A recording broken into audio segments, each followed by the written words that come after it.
जय श्री कृष्ण। कुरुक्षेत्र के उस महान युद्ध क्षेत्र में जहां हवा में तनाव और शास्त्रों की झंकार गूंज रही है, हम एक ऐसे क्षण में खड़े हैं जहां समय जैसे ठहर गया है। पिछले अध्यायों में हमने अर्जुन के विषाद को देखा और फिर भगवान कृष्ण द्वारा आत्मा की अमरता और कर्म योग के अद्भुत रहस्य को समझा। अब हम गीता के चौथे अध्याय में प्रवेश कर रहे हैं, जिसका नाम ज्ञान कर्म संन्यास योग है। यह अध्याय अत्यंत महत्वपूर्ण है क्योंकि यहाँ भगवान कृष्ण केवल एक सारथी या मित्र के रूप में नहीं, बल्कि स्वयं पूर्ण ब्रह्म और आदि गुरु के रूप में प्रकट होते हैं। वे यहाँ एक ऐसा रहस्य खोलते हैं जो मानव इतिहास, सृष्टि की रचना और ईश्वर के अवतार लेने के उद्देश्य से जुड़ा है।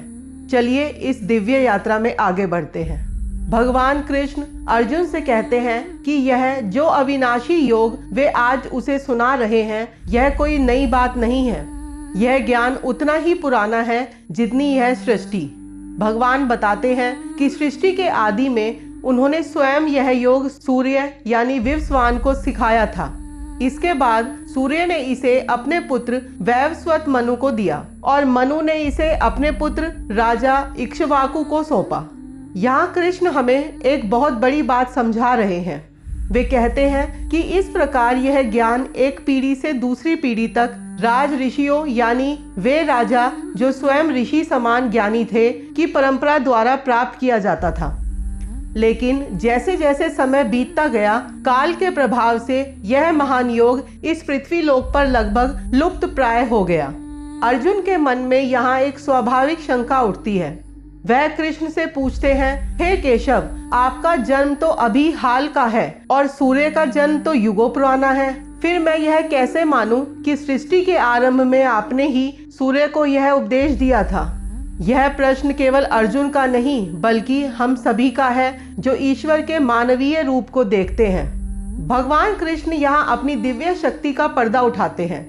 वे मुस्कुराते हुए कहते हैं, हे अर्जुन, मेरे और तुम्हारे बहुत से जन्म हो चुके हैं। अंतर बस इतना है कि उन सबको तुम नहीं जानते, लेकिन मैं उन सबको जानता हूँ। कृष्ण बताते हैं कि वे अजन्मा हैं, यानी उनका कभी जन्म नहीं होता। वे अविनाशी हैं और समस्त प्राणियों के ईश्वर हैं। फिर भी वे अपनी प्रकृति या पराशक्ति को वश में करके अपनी योग माया से समय समय पर साकार रूप में प्रकट होते हैं। यहाँ भगवान गीता के सबसे प्रसिद्ध सिद्धांतों में से एक प्रस्तुत करते हैं, अवतारवाद। वे कहते हैं, हे भारत, जब जब धर्म की हानि होती है और अधर्म की वृद्धि होती है, तब तब मैं अपने रूप को रचता हूँ, यानी साकार रूप में लोगों के सम्मुख प्रकट होता हूँ। ईश्वर के अवतार लेने का उद्देश्य क्या है?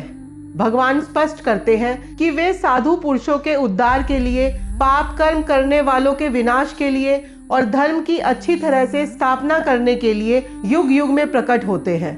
भगवान का यह संदेश हमें आश्वासन देता है कि जब भी संसार में बुराई चरम पर होगी, दिव्य शक्ति किसी न किसी रूप में सत्य का साथ देने अवश्य आएगी।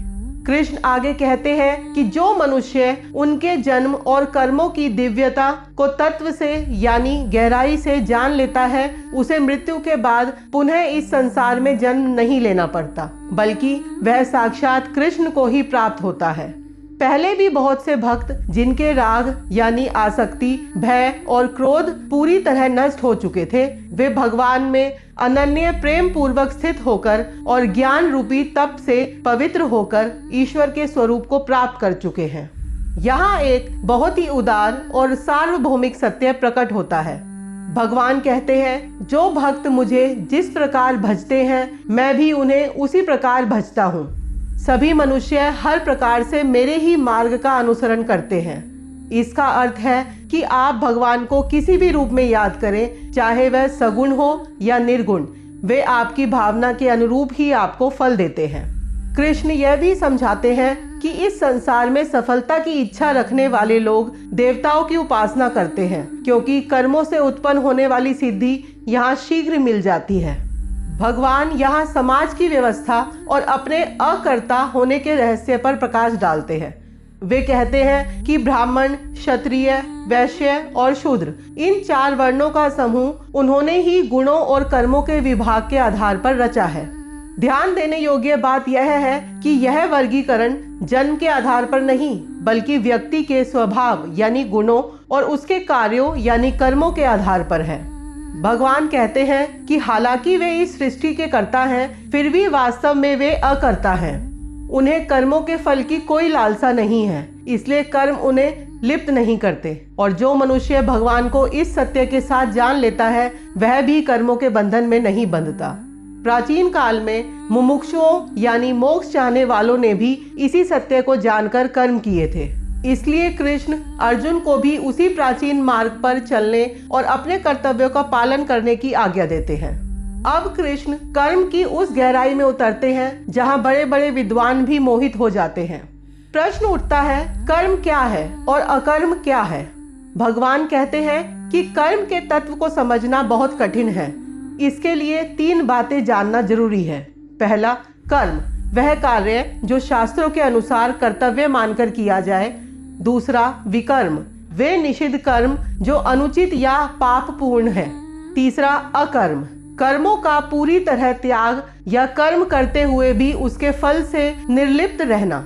एक क्रांतिकारी विचार देते हुए कृष्ण कहते हैं, जो मनुष्य कर्म में अकर्म देखता है और अकर्म में कर्म देखता है, वही मनुष्यों में बुद्धिमान है और वही योगी समस्त कर्मों को करने वाला है। इसका मतलब यह है कि अगर कोई बाहर से बहुत काम कर रहा है लेकिन भीतर से फल की इच्छा छोड़ चुका है, तो वह वास्तव में अकर्म की स्थिति में है। इसके विपरीत यदि कोई हाथ पैर हिलाए बिना बैठा है लेकिन मन में कर्मों की योजनाएं बना रहा है, तो वह वास्तव में कर्म ही कर रहा है। जिस व्यक्ति के सभी कार्य कामना और संकल्प से रहित होते हैं, उसके समस्त कर्म ज्ञान रूपी अग्नि में भस्म हो जाते हैं। ऐसे महापुरुष को ज्ञानीजन पंडित कहते हैं। ऐसा व्यक्ति कर्मों के फल में आसक्ति का त्याग कर देता है। वह संसार के आश्रय से रहित होता है। वह परमात्मा में नित्य तृप्त रहता है। वह कर्मों में लगा रहने पर भी वास्तव में कुछ नहीं करता, क्योंकि वह शरीर से केवल वही कर्म करता है जो जीवन निर्वाह के लिए अनिवार्य है, और इस तरह वह पाप को प्राप्त नहीं होता। वह लाभ हानि, सिद्धि असिद्धि, द्वंद्वों यानी सुख और दुख से ऊपर उठकर स्थित प्रज्ञ हो जाता है। अब हम इस अध्याय के उस हिस्से में प्रवेश कर रहे हैं जहां भगवान यज्ञ शब्द को एक नई और व्यापक परिभाषा देते हैं। सामान्यतः हम यज्ञ का अर्थ केवल अग्नि में दी जाने वाली आहुति से लगाते हैं, लेकिन यहाँ कृष्ण हमें समझाते हैं कि जीवन का हर वह कार्य जो निस्वार्थ भाव से और परमात्मा को अर्पण किया जाए, वह वास्तव में एक यज्ञ ही है। भगवान कृष्ण यहाँ विभिन्न प्रकार के साधकों और उनके द्वारा किए जाने वाले यज्ञों का वर्णन करते हैं। वे बताते हैं कि संसार में कोई एक ही मार्ग नहीं है, बल्कि व्यक्ति की प्रकृति के अनुसार मार्ग अलग अलग हो सकते हैं। पहला, देव यज्ञ।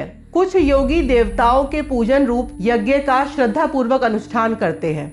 दूसरा, ब्रह्म यज्ञ। कुछ ज्ञानी पुरुष अभेद दर्शन द्वारा यानी यह मानकर कि अर्पण करने वाला आहुति और अग्नि सब कुछ ब्रह्म ही है, परमात्मा में विलीन हो जाते हैं। तीसरा, इंद्रिय संयम यज्ञ। कुछ साधक अपनी श्रोत आदि समस्त इंद्रियों को संयम की अग्नि में हवन कर देते हैं, अर्थात वे बाहरी विषयों से विचलित नहीं होते। चौथा, प्राण अपान यज्ञ यानी प्राणायाम। कुछ योगी अपने प्राणों की गति को रोककर प्राणायाम के माध्यम से अपने भीतर की ऊर्जा को संतुलित करते हैं और इसे ही प्रभु को समर्पित यज्ञ मानते हैं। पांचवा, द्रव्य और तप यज्ञ। कुछ लोग अपनी संपत्ति का दान करके द्रव्य यज्ञ करते हैं, तो कुछ लोग कठिन व्रतों और तपस्या के माध्यम से तपो यज्ञ करते हैं। कृष्ण कहते हैं कि ये सभी साधक अपने अपने यज्ञों के माध्यम से अपने पापों का नाश करते हैं, और जो इन यज्ञों से बचे हुए अमृत का अनुभव करते हैं, वे सनातन पर ब्रह्मा को प्राप्त होते हैं। भगवान यहाँ एक कड़ी चेतावनी भी देते हैं। जो व्यक्ति इस जीवन में किसी भी प्रकार का यज्ञ यानी त्याग या सेवा नहीं करता, उसके लिए यह मनुष्य लोग भी सुखदायक नहीं है, तो परलोक की बात ही क्या। इन सभी यज्ञों का वर्णन करने के बाद कृष्ण एक बहुत बड़ी घोषणा करते हैं। वे कहते हैं, हे परंतप अर्जुन, द्रव्यों से किए जाने वाले यज्ञों यानी वस्तुओं के दान की अपेक्षा ज्ञान यज्ञ अत्यंत श्रेष्ठ है। इसका कारण यह है कि संसार के समस्त कर्मों की पूर्णता अंततः ज्ञान में ही होती है। जब तक हमें बोध नहीं होता तब तक हमारे द्वारा किए गए दान या तप अधूरे हैं। ज्ञान वह शिखर है जहां पहुंचकर कर्म का बंधन सदा के लिए समाप्त हो जाता है। अब प्रश्न उठता है कि इस परम ज्ञान को प्राप्त कैसे किया जाए। क्या यह केवल किताबें पढ़कर मिल सकता है? कृष्ण यहाँ गुरु शिष्य परंपरा के महत्व को स्थापित करते हैं। वे कहते हैं, उस ज्ञान को तुम तत्वदर्शी ज्ञानियों के पास जाकर समझो। भगवान ज्ञान प्राप्त करने के लिए 3 अनिवार्य चरण बताते हैं। पहला, प्रणिपात यानी श्रद्धा, गुरु के चरणों में साष्टांग प्रणाम करना यानी अपने अहंकार को पूरी तरह त्याग देना। दूसरा, परिप्रश्न यानी जिज्ञासा, कपट छोड़कर और सरलता पूर्वक प्रश्न करना। यह केवल तर्क के लिए नहीं बल्कि सत्य को जानने की तड़प के साथ होना चाहिए। तीसरा, सेवा यानी समर्पण, गुरु की सेवा करना।